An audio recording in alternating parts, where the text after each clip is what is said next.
Hi guys, ArchiTracer is a code coverage tool for 10 programming languages.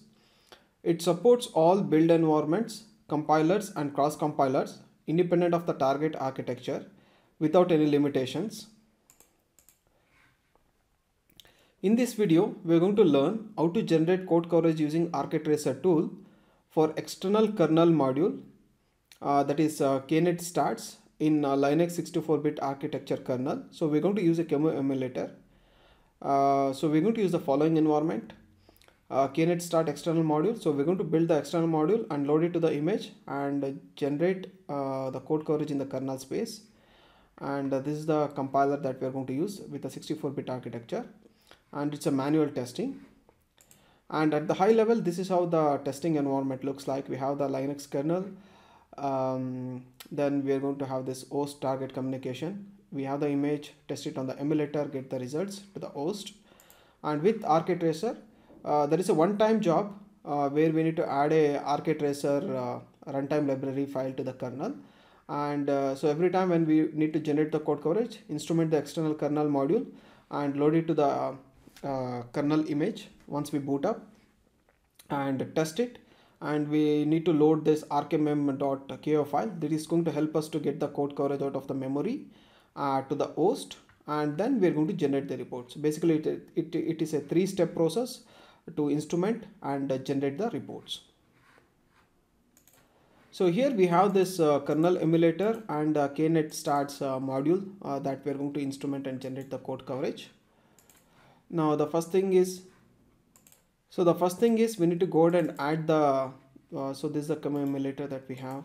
So the first thing is we need to go ahead and add the ArchiTracer runtime library or the patch to the kernel module. So what we can do is we can use this GUI config to add it to the kernel. So let's go to this kernel, and there is a custom kernel patch. Just add this patch here. So it's a one-time job. So then OK, and then save, OK, exit and exit. Now this is a one-time job. So once this is done, then the next step is that we go ahead and do the make command, make -j4. Okay, make sure that everything is built properly so that the patch will get integrated with this kernel module. So this is going to take, it is this build, since we are not going to instrument anything here in the kernel, so this entirely depends on the system resources that we have. So once this is built, then the next step is that we have the kernel image with the RK patch or RK runtime library file that is going to help us to get the code coverage from the memory. And then once this is completed, we will go ahead and instrument this external module. And then we will boot up this kernel image and load the external module. Okay, so it's going to take another couple of seconds.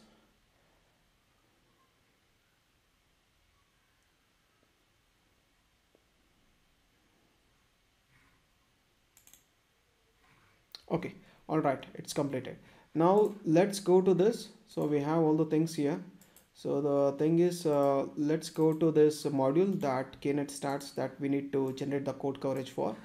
And so let's say like we have a makefile command, then all I need to do is append the, prefix the ArchiTracer options along with the compiler. So just we are having this ArchiTracer options keyword that has been prefixed along with this compiler that you see on the screen. So this is the compiler, cross compiler and 64-bit ARM architecture, and this is the LD file. So let's go ahead and press enter.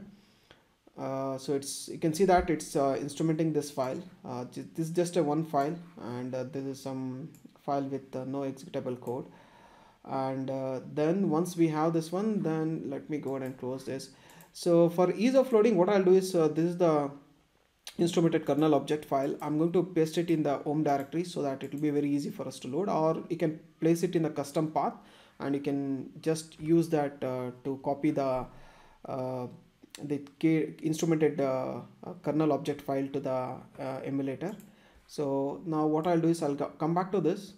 Okay, let me go back to desktop, device drivers, boot, and here once I instrument that, uh, okay, let me go back here. Now if you see the make file, we have a working directory here. So basically I'm giving the working directory of the Linux kernel image. Okay, so that is the output build, and this is the place, and this is where the RKtracer intermediate files will be generated, and that later on we are going to use to generate the report once we have the coverage data from the target after testing. Okay, let me go ahead and close this, come back here and open this terminal, and we have this. Now let us go ahead and boot the image.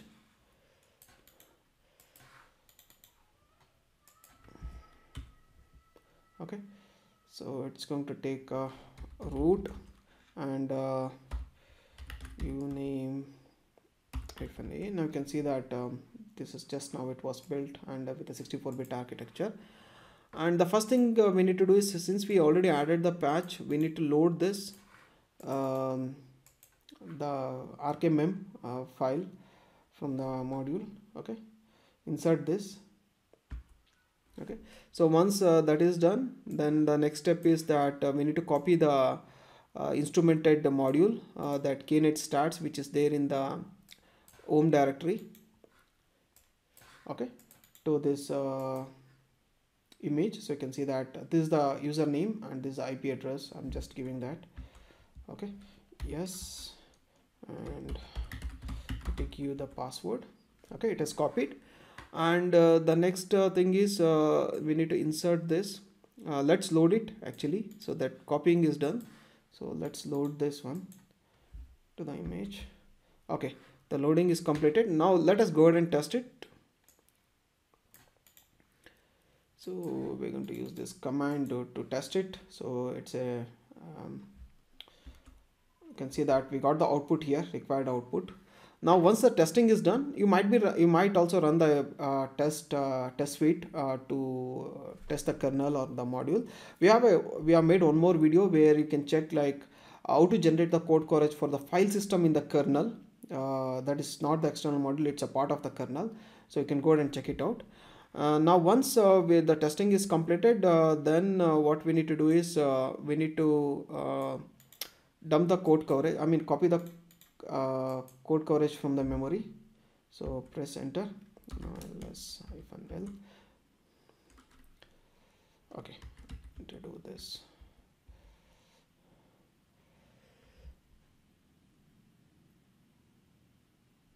Okay, I need to load one more time.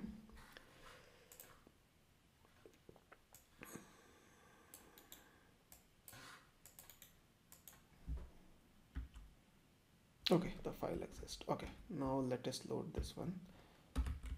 Okay, now you can see that it's there, the RK coverage L.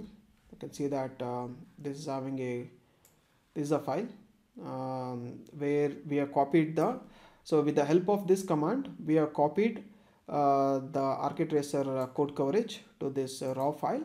Now since we have it in the emulator, so what we need to do is we need to copy this to the host machine so that we can generate the code coverage. And so what I'm going to do is I'm going to use this command. You can see that I'm copying this file, and this is the IP address and this is the place. So working directory, remember we have this working directory here. I'm just directly going to copy that, press enter. Okay, I think I messed it up. Shit. Okay, now what I'll do is I'll just go ahead and kill this and restart the emulator. Since already the code coverage is there, all I need to do is root -l, and all I need to do is copy this. So what I need to do is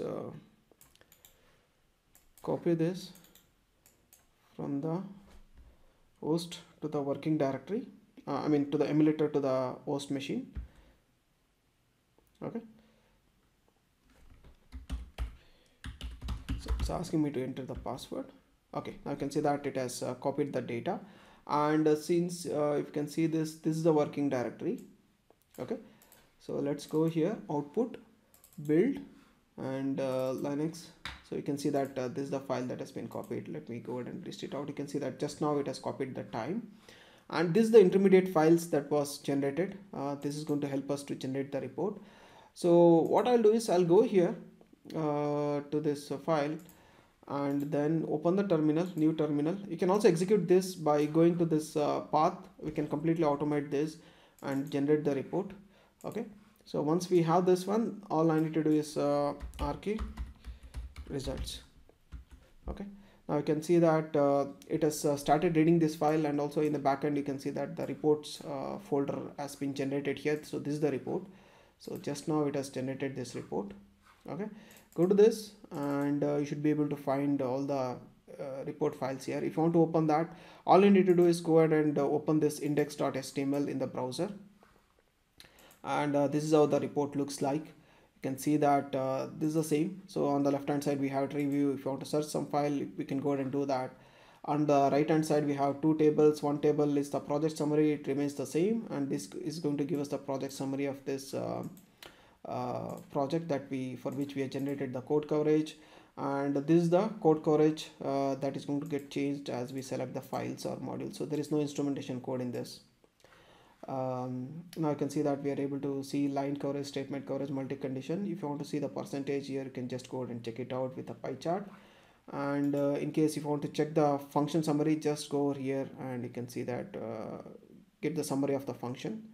You can see the table in the middle, and the one the pie chart is getting automatically updated, and it's giving us the summary of the code coverage. So once this is done, so for example, let's say like I want to go to this I mean, we can also go ahead and check for this file. Just double click on this, it will take you to the file. Or if I, let's say like I need to go to this what is that function. So what I can do is, let's say like there is a TCP show. So if I just select this, and if I click on this, then it will directly take us to that function. You can see that. See, we are in middle of the file. And if I want to get the summary, all I need to do is just right click here and go to the function summary, and you should be able to see the function summary, file summary, and project summary. And since this is a macro, so that's the reason you can see that the complete details here for what conditions it has executed. Not green color means covered, and yellow means partially executed. And when you hover over any of the macros, it will give us a complete details for conditions it got executed and whatnot. So it was executed, so let me zoom in. So you can see that it got executed 1 to false and 0 times 2 with the macro information. It is sharing us all the details here. Okay, and this is just one more macro that has been defined here. You can just go ahead and scroll down. At any given point of time, if you want to get the function summary, just right click and you should be able to see the function summary. This is at the file level. If you also scroll up here, you should be able to see the file summary, code coverage summary with pie charts, what is the line coverage, statement, and multi-condition. We can also get the branch coverage here. So the multi-condition is, it is going to give us more details. For example, this is not having the code coverage. It is going to give us the code coverage here. We don't have any code coverage for that. For example, if I click on this, you can see that if I hover over this, it is going to give us for what conditions it got executed and what not, and with the permutation and combination.